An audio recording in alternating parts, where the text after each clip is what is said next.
Hybrid की तरफ कल काफ़ी ज़्यादा लोग आ रहे हैं। कराची में लोड शेडिंग बहुत ज़्यादा होती है। दिन में जो है अगर आपकी लाइट चली गई तो ऑन ग्रिड में आपका सिस्टम नकारा है। इसमें अगर बैटरी लगी रहेगी तो एटलीस्ट आपकी प्रोडक्शन और घर का लोड आपका चलता रहेगा। पिछले साल अगर आप जुलाई से पहले की बात करें तो आपने पैनल एक 50 रुपीज़ पर वॉट 70 रुपीज़ पर वॉट तक गया है और इस साल आपके सामने 30 रुपीज़ 32 रुपीज़ पर वॉट है। ऑन ग्रिड इन्वर्टर जो है वो जब तक आपका ग्रिड होगा, यानी मेन ग्रिड से जो सप्लाई आ रही है वो ऑन रहती है तो आपका इन्वर्टर ऑन रहेगा, अदरवाइज आपका सारा सिस्टम जो है वो शट डाउन होगा। हमारी कंपनी अभी जो है नई टेक्नोलॉजी लाई है। ये पैनल्स लगे हुए हैं हाइमो 10 के, जो लॉन्जी के हैं 645। इनकी एफिशिएंसी जो है हाइमो 7 और हाइमो 6 से बहुत ज़्यादा एफिशिएंट है और हमने इस पर पर्सनली एक एक्सपीरियंस भी ये करा था कि एक अभी जो नई टेक्नोलॉजी के हमारी ये पैनल आए, इसमें हमने एक लाइट लगाई थी डायरेक्ट और जो पुरानी टेक्नोलॉजी के थे उसमें भी हमने एक लाइट लगाई थी। दोनों में तकरीबन 1.5 घंटे की बिजली की प्रोडक्शन का फ़र्क आया था, जो कि ये 1.5 घंटे ज़्यादा चलता है उससे। और ये एंटी शेड भी है, जो कि वेदर आजकल कराची का मौसम जिस तरह से क्लाउडी बहुत ज़्यादा है तो इसमें भी ये बहुत जो है ना वर्क एफिशिएंट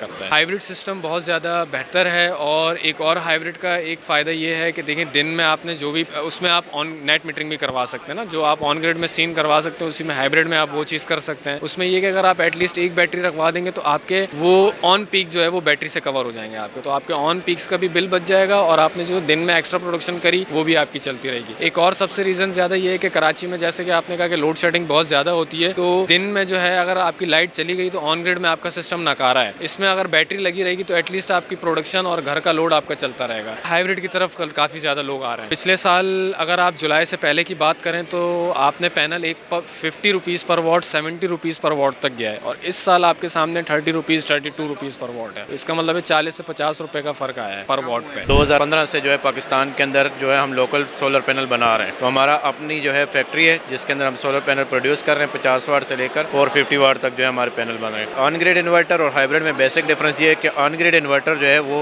जब तक आपका ग्रिड होगा, यानी मेन ग्रिड से जो सप्लाई आ रही है वो ऑन रहती है तो आपका इन्वर्टर ऑन रहेगा, अदरवाइज आपका सारा सिस्टम जो है वो शट डाउन होगा। हाइब्रिड इन्वर्टर में आपको ये फीचर होता है कि अगर आपकी लोड शेडिंग भी होती है आपके एरिया के अंदर तो आपके इन्वर्टर के ऊपर आप महसूस लोड जो है जो उसकी कैपेसिटी के अकॉर्डिंग होगा वो आप उसके ऊपर चला सकते हैं। अगर प्राइसेस की बात की जाए तो लाजमी बात है जब आपको डुअल फंक्शनलिटी मिलेगी एक हाइब्रिड इन्वर्टर के अंदर तो उसकी प्राइसेस जो होंगे एज कम्पेयर टू आपके ऑन ग्रिड इन्वर्टर वो ज़्यादा होती है। जैसे आप सबको पता है कि पाकिस्तान के अंदर लोड शेडिंग के बहुत ज़्यादा क्राइसिस हैं, तो यहाँ पे हर 2-3-4 घंटे बाद लोड शेडिंग होती है, तो ज़्यादातर लोग जो है वो ऑन ग्रिड के बजाय हाइब्रिड इन्वर्टर को प्रेफर करते हैं, जिसके लिए सन लाइफ जो है वो 800 वाट से लेकर 11 किलो वाट तक डिफरेंट वेरिएंट हमने लॉन्च किए हैं। तो हमने हाइब्रिड की हर वैरायटी जो है हमारे एंड यूजर के लिए रखी हुई, तो हम उसको फैसिलिटेट कर रहे हैं उससे। इसकी बात की जाए तो लास्ट टाइम बहुत ज़्यादा रेट्स थे, अब जो रेट्स हैं वो डाउन हुए हैं, क्योंकि हमने लास्ट टाइम ये देखा था कि हमारे जो सोलर पैनल जो है वो तकरीबन 180 रुपीज़ पर वाट तक भी गए हैं, तो अभी वो जो पैनल आ गया वो कोई 30 से लेकर 35 की रेंज में सर्कुलेट हो रहा है।